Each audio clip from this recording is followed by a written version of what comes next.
Bonjour, merci d'avance pour votre attention. La logique de la vie, suivant les normes, dans la vie, on a un début, on a une fin, on a un départ, point de départ, on a une destination. Nous avons le désir, nous avons la satisfaction, nous avons le stimulus et nous avons la réponse, ou bien la réaction. Côté physique, nous avons la soif, ensuite nous avons l'eau. Nous avons le côté psychologique, nous avons le stimulus. Stimulus, quelque chose qui se manifeste, on dirait que c'est une bulle d'air qui se manifeste, par exemple, vers la surface de l'eau. La surface de notre conscience, c'est un réveil.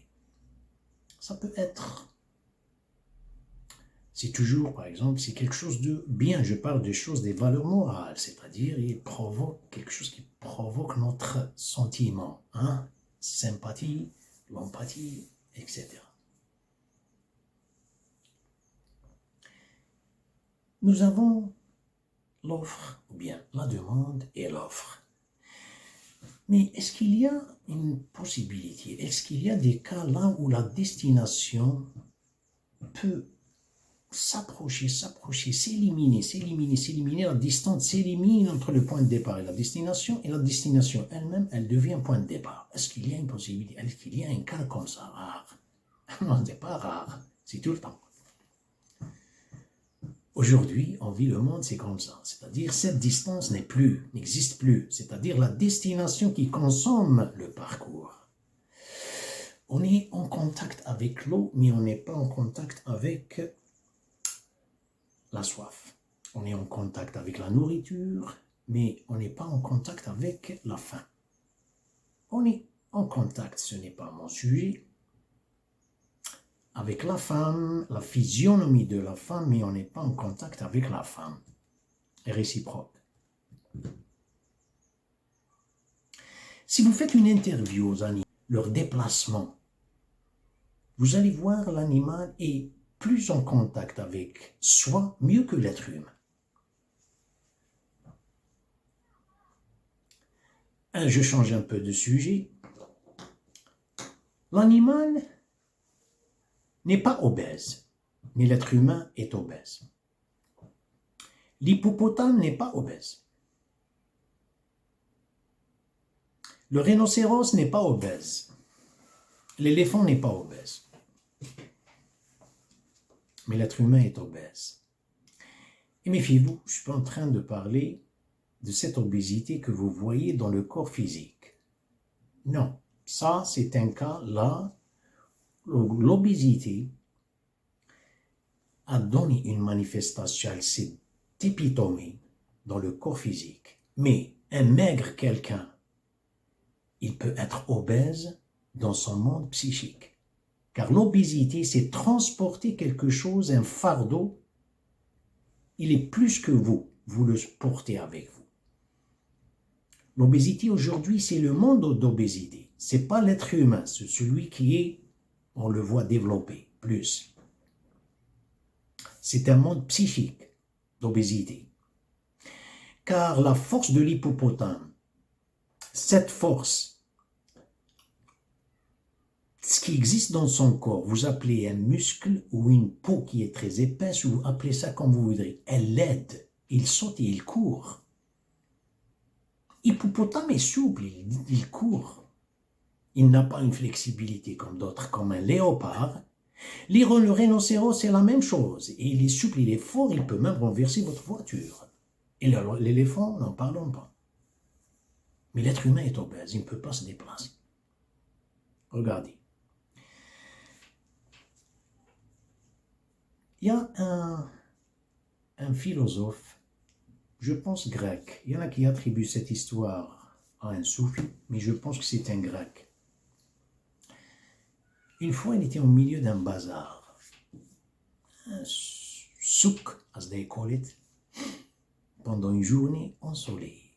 Il avait dans sa main une bougie sorte de bougie, et il faisait comme ça, c'est comme s'il était en train de chercher quelque chose. Ils lui ont demandé qu'est-ce que vous êtes en train de chercher, il leur a répondu, je cherche un être humain. Il n'a pas dit un être humain poli, il n'a pas dit un être humain avec des valeurs, il n'a pas dit civilisé, non, il dit juste un être humain. Il avait raison.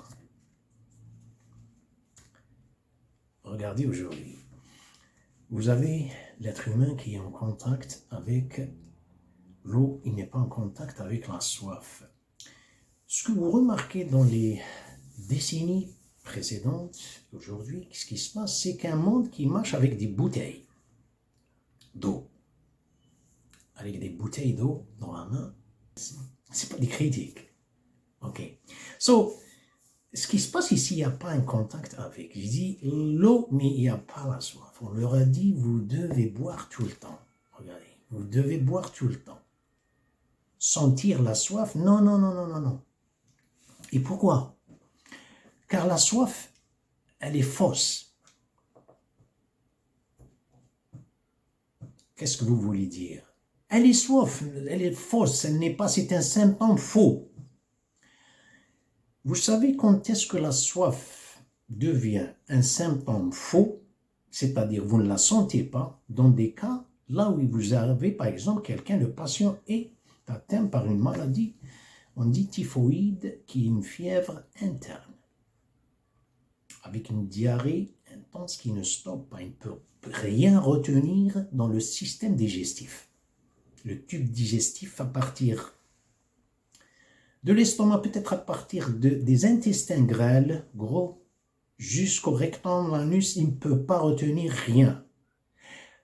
Peur d'avoir une déshydratation qui sépare la sensation de la soif, les docteurs vous conseillent de continuer de boire que lorsque vous soyez guéri. C'est-à-dire, ne comptez pas sur la soif, car elle est fausse. Vous ne la sentez pas, là c'est vrai. Mais un état normal, quelqu'un comme ça, vous dites la soif, le symptôme de la soif est faux. Et si vous êtes en train de toucher, vous faites une force des bras avec la loi divine. Et celui qui fait une force de bras avec la nature, vous serez vaincu et vous vivez un patinage psychique. Et le patinage psychique, il vous cause le stress. Le monde souffre de stress, souffre de panic attack, stress, anxiety. Tout le monde, presque. À cause d'eux, ils ne savent même pas pourquoi. La distance entre la soif et l'eau, je ne dis pas que vous, au moins, si vous pensez que c'est important, les sels minéraux pour le corps, pourquoi ne pas les provoquer? J'en sais bien, pas tout le monde est dans la possibilité de le faire. Je veux dire, faire quelques exercices physiques de 10 minutes. On dépense trop d'argent, par exemple, pour un rien. Et on n'achète même pas une petite bicyclette à la maison pour faire une petite fouille. Le fait de transpirer, il y a des gens qui transpirent rapidement, il y en a d'autres qui transpirent, mais il y a une transpiration interne, vous allez sentir, ou bien vous prenez un bain de vapeur, mais il y a au moins un contact. Mais le plus important n'est pas encore cité. Ce n'est pas la question de l'eau. C'est voulu, méfiez-vous. Aujourd'hui, c'est voulu car ce que vous appelez la science, c'est prouvé scientifiquement. Il y a le commerce qui précède la science, ce n'est pas la science qui précède le commerce. Il y a plus de docteurs commerciaux que de docteurs moraux, même ces chercheurs. C'est que ce qui s'installe chez l'être humain, c'est qu'il transporte, c'est le geste qui est dangereux. Il le transporte sans qu'il le sache ici, même parce qu'il est en train de transporter, c'est un transporteur. Il transporte la pub. Est-ce que vous voyez, c'est les enfants et tout ça. Ils transportent une publicité. Ils ne savent même pas. Et les parents sont. L'adulte, il transporte une pub. Pour lui, c'est une civilisation décontractée. C'est cool, yo. Mais il transporte, des fois on n'est même pas au courant de ce qui est écrit par derrière. Il transporte. Il transporte. Regardez, le geste que vous ne savez pas, vous êtes le geste d'inconscience. Il est plus dangereux pour la conscience, car la conscience, cette action n'est pas la vôtre. Vous êtes en train de les transporter, vous êtes un transporteur. Un cumul d'inconscience, il vous donne un segment d'inconscience. C'est comme vous dites, si vous dites un segment de droite, la ligne droite, c'est un ensemble de points. Vous êtes en train de collecter, de saisir des segments d'inconscience. Ensuite, ça devient. Ensuite, les connaissances. On est des transporteurs de connaissances. On n'est pas des connaisseurs, car il y a trop d'absence dans la conscience. Prouvé scientifiquement. Pendant Jésus, alayhi salam, il y avait les physiciens, il y avait les docteurs, il y avait un monde avancé chez les Romains, la médecine.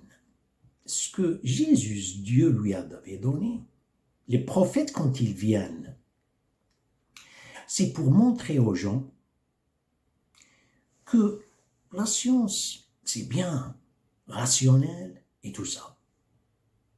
Mais restez en contact avec celui qui vous dit « Sortez du labyrinthe de votre conscience ».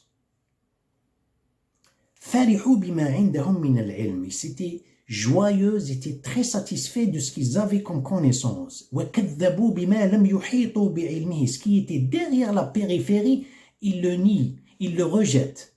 Ils ne savent pas. Le prophète, quand il vient, c'est pour vous faire sortir de cette loi rationnelle et pour vivre avec la nature. Ne restez pas avec « je lui montre la lune, il regarde mon doigt ». Car les cerveaux sont comme des parachutes. Les esprits sont comme des parachutes. Ils ne fonctionnent que lorsqu'ils sont ouverts. S'ils ne sont pas ouverts, il y a une chute libre. Il est venu pour leur montrer le climax, l'apogée. C'est-à-dire, vous parlez de guérir et guérir et guérir. Jésus est là, non seulement guérir le lépreux, l'aveugle, l'abrasa ou l'akma, mais il ressuscite les morts. Regardez le défi, ressuscite les morts. Et à propos, entre parenthèses, il y a une métaphore derrière ces deux maladies et la mort. C'est que les gens sont devenus très distants, de très loin d'eux. Ils ne communiquent qu'avec un intermédiaire. Ce qui est le symbole, ce qui est le métaphore de le lépreux, l'abras. Il ne se touche pas. Restez, s'il vous plaît, ne me touchez pas, ne restez pas en direct, c'est la peste. Aveugle, il ne voit plus, il voit à travers leur master. Ils analysent à travers la science. À travers, ils ne voient plus, ils sont devenus des aveugles, même avec leurs yeux. Et le mort, ça y est, c'est la fin de l'être humain quand il marche avec une physionomie et il n'est privé de tout. La fameuse expression qu'il avait exprimée, il a dit « Ce n'était pas difficile pour moi de ressusciter les morts, mais c'était difficile pour moi de guérir la mentalité péremptoire. » La mentalité péremptoire, qu'est-ce qu'elle a? Il y a un labyrinthe au niveau de la conscience subconscient. Si toutefois, vous essayez de montrer à la personne, de faire sortir de cette périphérie, il va sentir une falaise et un ravin. C'est par cette raison que la mentalité péremptoire, elle ne veut pas voir en dehors de cette périphérie, cette circonférence. Si quelqu'un va le faire sortir, il va chercher la science, il cherche le scientifique. Bon, entre parenthèses aussi, je reste avec les parenthèses. Moi, ce que j'appelle la science, vous plongez dans un monde de mystère qui est subjectif, objectif, avec des bouteilles d'oxygène. Les bouteilles diffèrent, tout dépend de votre enthousiasme. Vous voulez voir un échantillon, la bouteille, elle devient 1 demi-litre d'oxygène. Vous ne pouvez pas rester là-bas. Vous êtes impatient de sortir vers la surface. Mais si vous êtes quelqu'un ambitieux, quelqu'un qui veut voir dans le monde du mystère, ne vous en faites pas. Dieu vous donne assez d'oxygène. 2, 3, 4, ne vous en faites pas. Vous aurez assez d'oxygène. Vous avez trouvé, vous n'avez pas trouvé, moi je vous appelle que vous êtes un scientifique, un chercheur. Lorsque la science sort du monde du néant vers son apparition, sa logique existentielle qui devient par des paramètres, moi ce que j'appelle ça, j'appelle un monopole et on est des exécutants. Ce n'est plus science. Ça y est, elle est dehors, ce n'est plus science. La science potentielle, c'est lorsque l'individu, il veut plonger, il fait une plongée sous-marine et il cherche, il pense, il n'a pas peur.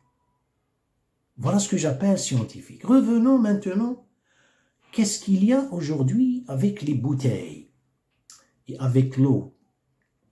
Les sels minéraux et tout ça, les sels minéraux, le corps, il transporte. Le danger de ce transport, ce qui est le cas avec la cigarette, la personne, qu'est-ce qu'elle fait? Méfiez-vous, l'eau aujourd'hui, elle est plus chère que l'essence. Il y a une industrie. Mais ce n'est pas uniquement ça. C'est que vous créez une société de transportation. Une société qui n'est pas faite pour penser, elle est faite pour produire et consommer et s'endetter. Voilà, vous devez créer une société. Les petits gestes de rien du tout, attention, c'est tout assez calculé. Regardez les années, par exemple, sur la télé, les années 50 et tout ça, les films classiques et tout ça. Les femmes, elles sont très posées, élégantes. Elle n'était pas masculine, élégante, maxi-jupe, midi-jupe. La plupart, c'est midi-jupe en dessous des genoux. Avec, regardez sur la poitrine serrée et le plissé. Regardez, elle est très élégante. Et regardez où est-ce que vous la trouverez. Elle est dans le bar. Et elle prend tout le temps cigarette. Elle est élégante. Si elle est élégante, si elle est posée, c'est grâce à la cigarette. Regardez, ça c'est infiltré. Alors, vous voyez la jeune fille, quand elle voit ça, elle pense qu'elle va devenir une vedette, une star. Elle n'est pas au courant. Ça, c'est des illusions. Elle n'est pas au courant, après quelques années, vous êtes en train de saboter tout un corps. Vous cherchez la beauté avec les yeux cernés, car la cigarette, elle cause les yeux cernés. La cigarette, elle touche le système nerveux et elle cause constipation. Et la constipation, elle cause un autre chose dans le système nerveux, vous verrez les yeux cernés. Vous pensez à ça. La peau n'est plus écrémée, sanité, elle devient pâle. Vous ne pensez pas à votre bonne santé. Ajoutez ça, noircir le tableau, la gencive. Vous ne pensez pas? Pourquoi les gens se penchent, non, c'est pas le mot, se jettent? C'est un suicide. Ils se jettent dans les... Pourquoi? Ah, parce que voilà, c'est la fréquentation. Bon, la fréquentation, c'est deuxième. C'est juste trigger. Trigger, c'est la détente. Mais le magasin était déjà plein. Non, mais qu'est-ce qui a posé ça?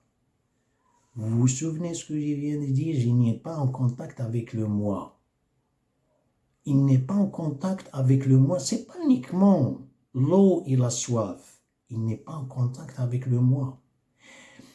Quand il sent sensation, il transporte la pub, il transporte la mode, il transporte une cigarette, il transporte une bouteille, il sent une privation. Il y a un surmoi qui s'installe potentiel, il ne le connaît même pas. Ensuite, il prend la drogue car qu'est-ce qu'elle fait la drogue?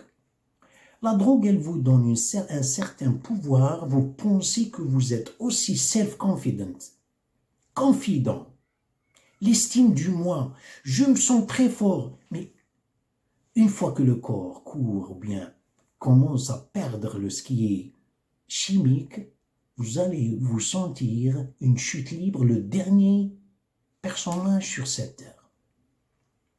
Merci pour votre attention et à la prochaine.